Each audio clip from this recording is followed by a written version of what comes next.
We'll get you that microphone, brother. Hi, my name is Robert Clevier. I'm also a veteran, suffer from PTSD, also see therapy for suicidal thoughts and whatnot. I noticed you didn't mention marijuana.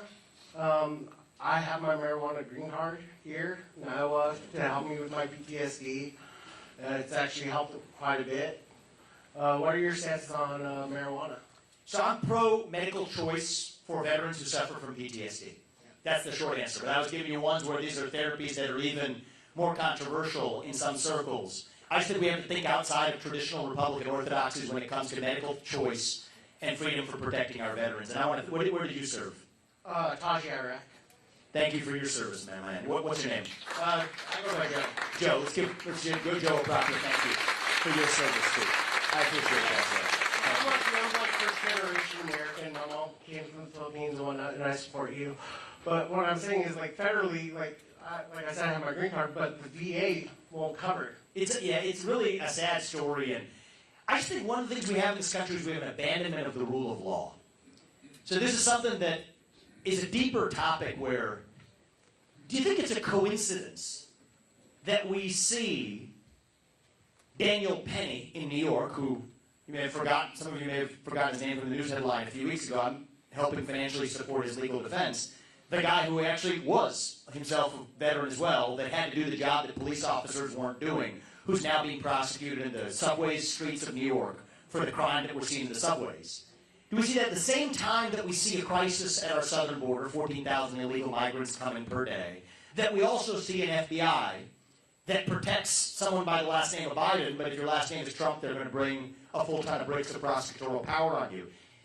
These seem like different topics, but they're actually connected. It more deeply relates to the abandonment of the rule of law in the United States of America.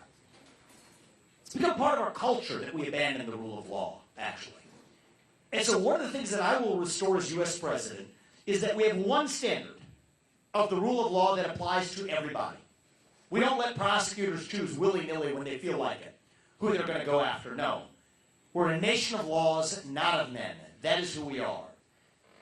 Now, what does that have to do with your question? It's another example of where we just have this bizarre abandonment of the rule of law, because technically at the federal level, marijuana is illegal. And at the state level, across many, if not most states in this country, it's now legalized and people are using it. That just is it's a hypocrisy that contributes to this idea that the laws don't matter, that they're fictitious. We don't have to actually pay attention to them because the prosecutors know, unless you have the wrong last name, unless you're a parent of the wrong persuasion who showed up at the wrong school board meeting, well, then you're in trouble. Right? Because then we create a culture of Stalin. You find me the man, I'll find you the crime. That's the way things are working in the United States of America, and I just reject that.